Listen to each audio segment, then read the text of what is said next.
я бы хотел обратиться всем кыргызстанцам, всем моим соотечественникам, что сегодня в общественно-политической жизни нашей страны это непростое время. Сегодня все провокационные силы, которые не могут смириться своим явным поражением, которые не считаются с мнением большинства, стремятся любым путем устраивать провокации. Как вы все были свидетелями последних событий, моя встреча с президентом Казахстана Нурсултаном Абишевичем Назарбаевым была совсем по-другому интерпретирована, вырвана из моего выступления, из контекста в селе Онадыр. Вчерашнее задержание депутата Жогорку Кеңеша, моего сторонника Каната Исаева, все это звенья одной цепи. И я абсолютно уверен, есть план определенного круга лиц, которые двигаются в этом направлении. Главная их цель – устраивать провокации, очернить. Я обращаюсь к всем моим сторонникам, всем главам моих штабов, агитаторам. Не поддавайтесь провокациям, не совершайте эмоциональные поступки.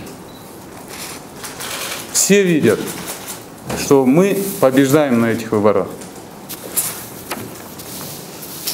Хотел бы особо акцентировать ваше внимание, что несмотря ни на что, мы будем продолжать предвыборную гонку с еще большей интенсивностью, еще большей уверенностью. Я знаю, что буквально недавно ГКНБ проводила аналитическое совещание, в котором было озвучено, что Бабанов выигрывает с первого тура. Наши социологические срезы и срезы других независимых организаций показывают, что сегодня за мою кандидатуру в стране готовы проголосовать 65% избирателей. Когда мы явно выигрываем, зачем же нам, как показывает сегодня в КТР, организовывать незаконные действия? Я считаю, это абсолютно глупо и нелогично. Уважаемые кыргызстанцы, вы все знаете, что я никогда не захватывал Белый дом. Даже в 2006 году, когда мы выводили 100 тысяч людей против Бакиева, я выступал за смену Конституции. И сейчас я однозначно хочу заявить, выборы в Кыргызстане должны пройти честно.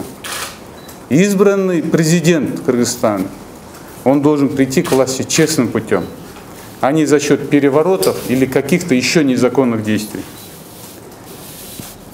Хотел бы особо обратить внимание, и что меня очень сильно огорчает, что нечистоплотные определенные руководители спецслужб в своих действиях используют криминалитет.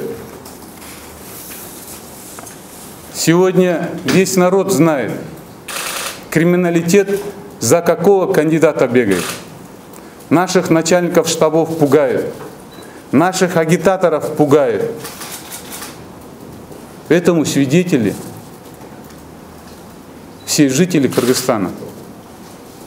Все знают, что я ни с одним криминальным авторитетом или каким-то членом ОПГ не имел никаких связей.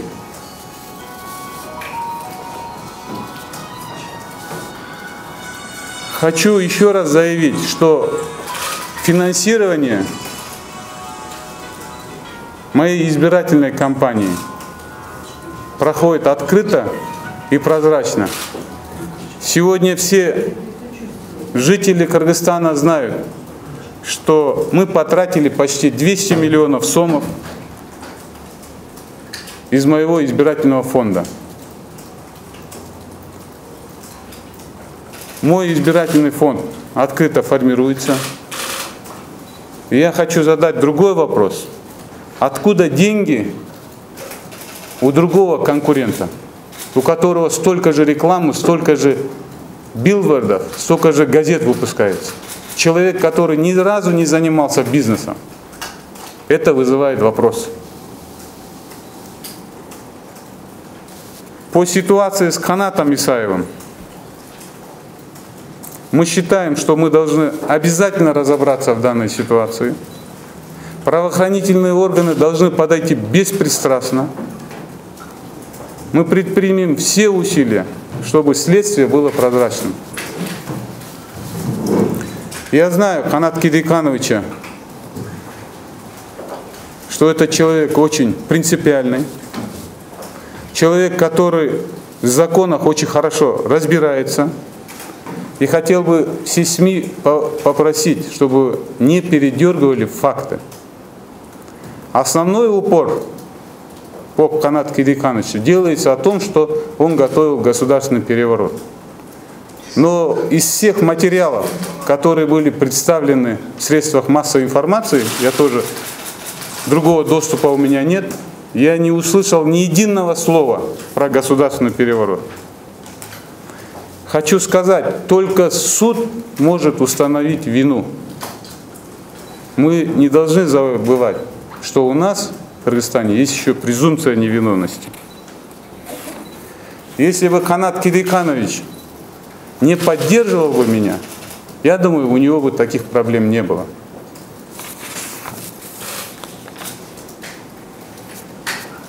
Хотел бы обратиться ко всем кыргызстанцам, что у нас есть исторический шанс. Наша страна только становится на демократический путь. Мы не должны упускать такой шанс. Нужна сменяемость команды. Хотел бы всех призвать, давайте объединимся, давайте вместе строить правовое государство. Государство, где не будет политических гонений. Перед законом должны быть все равны. Урматтуу кыргызстандыктар, мына өзүңүздөр жакында көргөндөй баардык кара пиар мени каралоо башталды. Ошол эле Нурсултан Абишевич Назарбаев менен Казакстандын башчысы менен жолукканды башкача нукка урду. Ошол эле мен 10 адырда жолугуп атканымды, сүйлөп аткан сөзүмдөн ортосунан алып салып башкача жака урду. Эки улутту кагыштырабыз деп туруп, мынакей күнү түнү менен КТРден көрсөтүп атат. Ошол эле мына кечөөнү өзүңүздөр көргөндөй мени колдоп аткан Жогорку Кеңештин депутаты, Кыргызстан партиясынын төрагасын кармап туруп, ошол уюлушкан кылмыштагы жүргөн адамдардын спецслужбалар колдонуп туруп каралоо башталды. Мени бул чоң өкүндүрөт. Мамлекетибиз жаңы эле демократия жолунда баратса, ушундай каралоолор ушундай деңгээлге чыкканы бул жакшылыкка алып келбейт. Элибиздин баардыгы жакшы билет. Мен эч качан ак үйдү басып алган эмесмин. Жана басып ала турган да оюм жок. Мен дайыма мыйзамдуу жолдо жүргөн адаммын. 2006 жылы Бакиевке каршы чыкканда да, ушул Бишкектеги аянтка 100 миңден ашык адам чыкканда, биз болсо ошондо мен алдыда туруп айткам, ошол ак үйдү өзүнө калтырсын. Бизге ак үй кереги жок, бизге конституциялык өзгөрүү керек деп туруп өзгөрүүлөр болгон, урматтуу кыргызстандыктар. Мына өзүңүздөр көргөндөй, кайсыл жерде барбайын, эл менен жолукпайын, дайыма бардыңар, кубаттап күчтөп атасыңар. Жакында эле мына ГКМБнын аппаратында чогулуш өттү. Ошондо сөз болуптур. Мындай бара берсе, бабаны биринчи турда өтөтөп туруп. Көз карандыс сурамжылоодун негизинде бүгүнкү күндө менин рейтингим 65%-дан ашып атат. Мен алдыда кетип атсам, мага эмне кереги бар мыйзамды бузууга? Жана менин колдоочуларымды эмне кереги бар мыйзамды бузууга? Мен ойлойм, адамдын акыл ээси туура болсо, эч качан алдыда бараткан, жеңишке жете турган талапкер эч качан мындай нерсеге барбайт. Бул мындайча айтканда баягы эле каралоодун жолу болду. Мынакей бүгүнкү күндө мамлекетибизде ошо уюшкан кылмышкерлер, бандиттер кайсыл талапкерди колдоп жүргөнүн элибиз бардыгы жакшы билет. Мына кечөөнү көрсөтүп атат. Ошол укук коргоо органдарын тартып алган видеодо кылмышкерлердин сөздөрүн көрсөтүп атат. Ошол жерде кылмышкерлер айтып атат, ошо бир уюшкан кылмышкерлердин тобунун мүчөлөрү деп туруп, алар сыртта эркин жүрсө, анда эмне укук коргоо органдары аларды камабайт? Почему правоохранительные органы, когда говорят, что одни из членов криминальной группировки проводят переговоры, почему они ходят тогда на свободе? Это у меня рождает большой вопрос. Ошонун негизинде мынакей Канат Хидейканович мени колдогон үчүн ал кишинин мынакей ушундай абалга алып келди. Мен билем ал кишинин принципиалдуулугун. Ошол мына элибизге 24 саат көрсөтүп аткан жерде мен бир да жолу уккан жокмун. Ошо келе көңтөрүш жасайлы деп туруп. Көңтөрүшкө дайын болгула деген бир сөз уккан жокмун.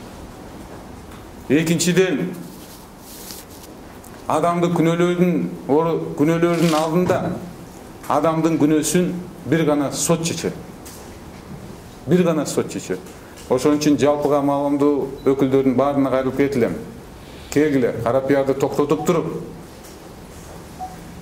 бул иш аягына чейин жетсин. Аягында анан кийин бардык укук коргоо органдары аягына жеткенден кийин, сот гана күнөөсүн далилдегенден кийин, ошондо гана жыйынтык чыгарсак болот. Мунун бардыгы шайлоодун тегерегинде болуп аткан иш. Мен бардык партиялаштарыма, колдоочуларыма, бардык кыргызстандыктарга кайрылып кетилем. Биз жеңишке бараткан жолубузду улайбыз. Биз будан дагы күчөтөбүз жеңишибизди. Бардыгыңыздар келгиле, колдоп бергиле. Кыргызстаныбыздын тарыхында команда өзгөрүш керек. Бардык дүйнө жүзүндө мамлекеттерде команда өзгөрүп атат. Кудай буйруса 15 октябрда да ишенем мен. Кыргызстаныбызда жаңы команда келет.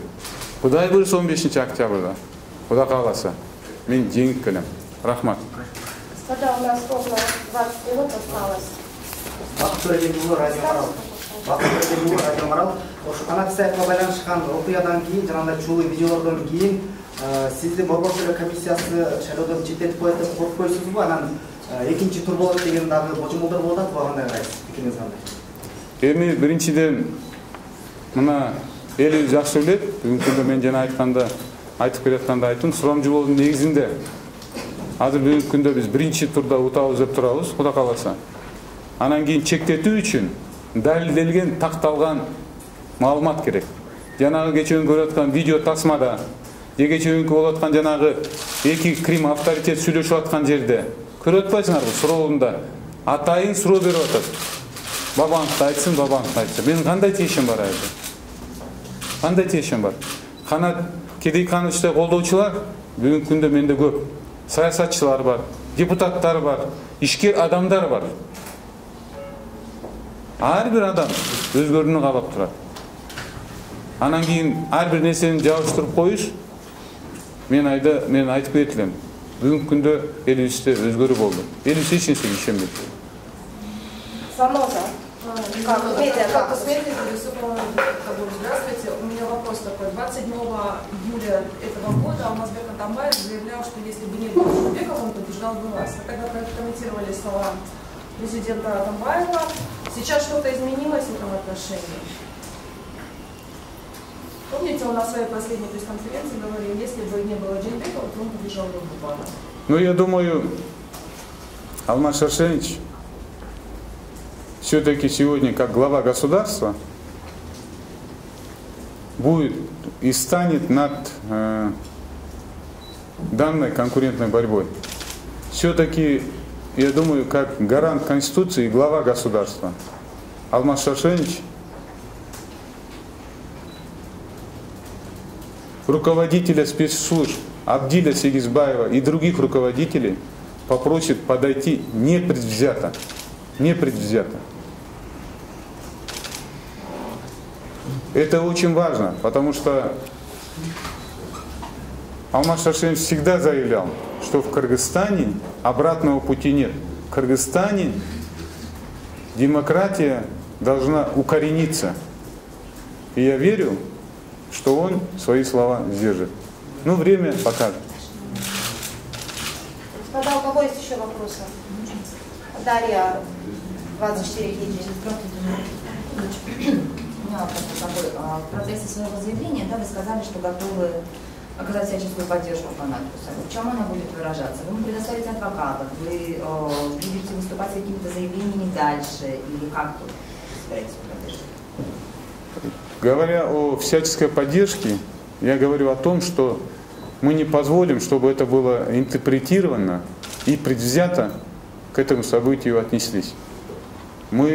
Я как депутат парламента, руководитель фракции и человек, который на сегодняшний день реально претендует на главу государства, мы максимум обеспечим прозрачное проведение следственных мероприятий.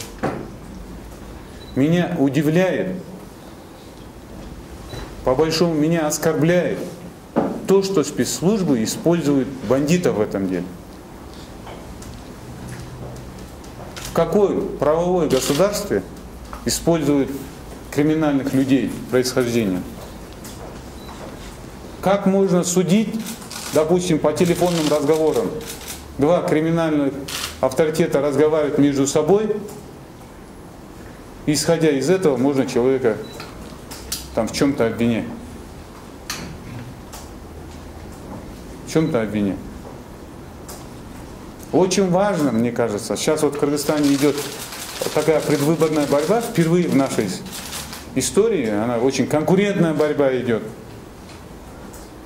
15 октября, чем ближе 15 октября, все с таким дыханием ждут, кто же все-таки выиграет. Мне кажется, очень важно, чтобы не было у нас политических гонений, исходя из того, что кто кого поддерживает. Я вспоминаю слова, когда Алмаз Шаршенович приводил пример Германии. ХДС и социал-демократы в парламенте борются, спорят, а после выхода из парламента идут пиво пьют. Также хочу заявить, что как политические оппоненты мне было бы гораздо приятнее, если бы они критиковали мою программу, говорили бы, как вы собираетесь поднимать экономику, как вы собираетесь 2 раза увеличить зарплату. Наоборот, мой оппонент перешел в использование административного ресурса, использование криминальных авторитетов. Ну где вы слышали, чтобы бандиты бегали за Бабановым? Ну что, народ не видит, бандиты за кого бегают, что ли? Где вы видели, что правоохранительные органы за Бабанова бегают? Сколько мы фактов даем? Где возбуждены уголовные дела? Ну, народ же видит это все. Любое шевеление в штабе нашем, она раздувается, круглосуточно показывается по государственным телеканалам. В то же время нарушения, которые говорятся нашим штабом, все это промалчивается, все это откладывается. Можно еще вопрос? Нет, по одному. Акипресс. То есть в СМИ было много информации, что вы встречались с российскими и канадскими олигархами. Можете сказать, встречались с ними, когда это было? И можно ли услышать вашу версию, с какой целью вы встречались с президентом Казахстана Назарбаевым? И последний маленький вопрос. Если 15 октября митинги протеста, по вашему мнению, это легитимный способ борьбы за правдивый результат, с вашей точки зрения? Ну, 3 вопроса. Относительно встречи с олигархами. Все знают, что у меня есть очень близкие дружеские отношения с Мусой Бажаевым, Аликом Ибрагимовым. Это люди, которые заработали честным путем, которые инвестировали в Кыргызстан свыше $300 миллионов. С ними встречается не только Бабанов, но с ними встречается и наш президент, и премьер-министр. В чем здесь плохого? Второй момент. Но в то же время я не встречаюсь с международными аферистами, как Лигос, не подписываю контракты по передаче ГЭСа компании, которая стоит $139. Почему об этом не говорят? Почему по Лигласу не возбуждается уголовное дело? Сейчас вот Русгидро подала на нашу страну $35 миллионов. Лиглас собирается подавать то же самое. А почему уголовное дело не возбуждать? Почему человек, подписавший этот контракт, не уволен с работы? Почему господин Зиалиев, который нарушил закон о выборах, который агитирует открыто, не уволен с должности первого вице-премьера, являясь штабом избирательной кампании по всему Кыргызстану? Ну не это ли предвзятость? Где правда? Относительно встречи с Нурсултаном Абишевичем Назарбаевым, главой государства, это всемирная практика. Во всем мире, когда кандидаты борются, и кандидат, который явно становится лидером, главы других стран встречаются во всем мире. У нас есть практика. В 2011 году Алмаз Шаршенович Атамбаев встречался с Владимиром Владимировичем Путиным. Радоваться нужно встрече. Когда встречаясь с Нурсултаном Абишевичем Назарбаевым, мы договаривались о том, чтобы открыть границы, создать все условия по свободному перемещению людей, облегчить жизнь кыргызстанцев, которые работают в Казахстане. Что здесь плохого? Что здесь плохого? Это преподнесет то, что я там продаю интересы страны. Не президенты каких-то стран будут решать, кто будет у нас в стране главой государства. Именно народ 15 октября решит, кто будет главой государства.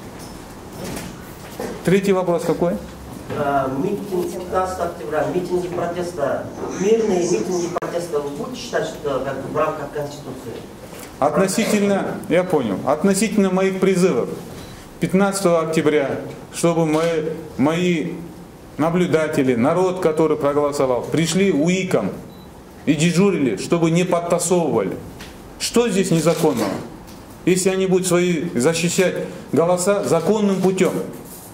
Законным путем. По нашей информации есть о том, что будет фальсификация выборов. Есть такая информация. Мы знаем, кто сегодня по Бишкеку собирает паспорта.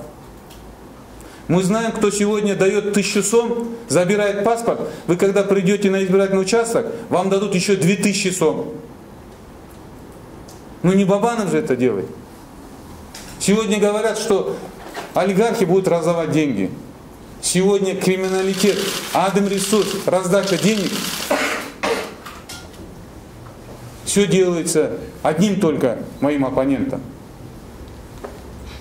Вот против чего я борюсь. Относительно митингов, согласно Конституции, каждый гражданин Кыргызстана имеет право свободно выражать свое мнение и выходить на мирный митинг.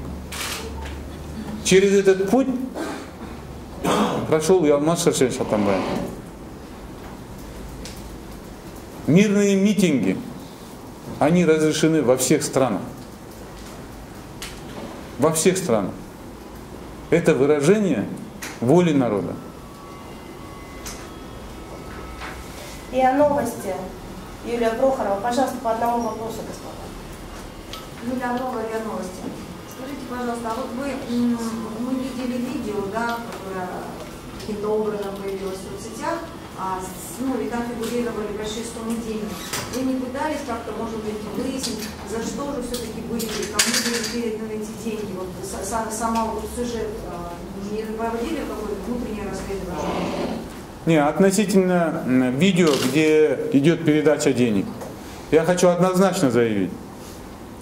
Канат Кидикановича Исаева и других моих сторонников мы не финансируем. Мы не финансируем. Я финансирую только людей, которые участвуют в наших стабах. Относительно того, что в видео он передавал деньги, я не знаю и не в курсе, какие деньги, для чего передавали. Я думаю, это определит следствие, и Канат Кидиканович разъяснит. Но я знаю одно, я увидел одно в этом видео. Там нет ни единого слова, если вы посмотрите, про переворот или захват власти. Там сторона, которая снимает на видео, она все время провоцирует. Там идет о том, что там сколько людей есть. Ханата Кидикановича есть свои штабы, которые он открывал. Сборы подпися проводил. Он был реальным кандидатом в президенты. Я думаю, он сам это разъяснит. Талкун Маматбаева, Франс Пресс. Тобто 15 октября, если ЦИК вдруг объявит победу вашего оппонента, то намерены ли вы смириться с итогами голосования и ваши действия в этом случае? Я на этот вопрос отвечал, когда я получал мандат кандидата. Я абсолютно уверен. В первую очередь, конечно, Всевышний определяет. Но я абсолютно уверен, что народ поддержит, народ хочет перемен. И мы выиграем эти выборы. Поверьте мне, сколько бы ни сопротивлялись, сколько бы ни чернили, я же езжу в регионы. На моих встречах не заставляют учителей, врачей выходить, школьников оставлять без занятий. На мои встречи, наоборот, препятствуют. Почему в Анадыре я заявил такие слова? Потому что, когда я поехал в Ош, вечером мои штабисты начали собираться. Наши билборды начали убирать.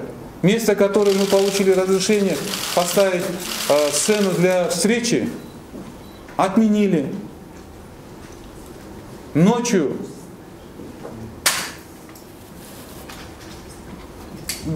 правоохранительные органы с определенными лицами заходили в дома и пугали людей не приходить на встречу Бабанова. Утром, перед моим выездом, поставили ГАИ там метров 500.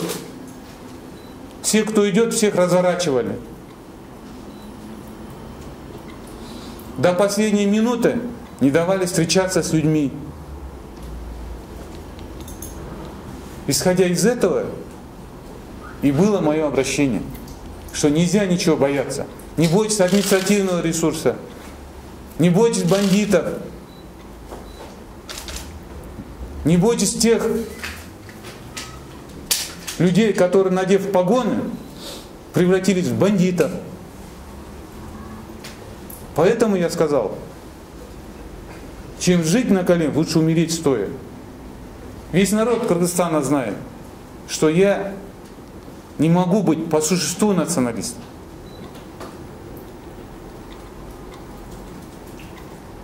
Я не делю людей по регионам, по селам или по родовым признакам, особенно по национальным признакам. Вырвав контекст из моего выступления, так они же сами разжигают национальный рознь. Они же начали сами в КТР это все пиарить. Вырвав и начинают пиарить. В какой нормальной стране это можно делать? Они же сами разжигают национальный рознь. Организовывают митинги возле штабов, они же сами разжигают. Но чем больше КТР черный пиар делает, я вижу, чем больше приходит людей на встречу со мной. Чем больше приходит на встречу со мной. Спасибо. Наталья Любезнова, Интерфакс. Вы считаете, что за провокациями, которые с Канатом и Саевым прочим, стоят представители действующей власти, если вы говорите, что один кандидат на стороне которого административный ресурс? Я абсолютно уверен, что это один из частей провокации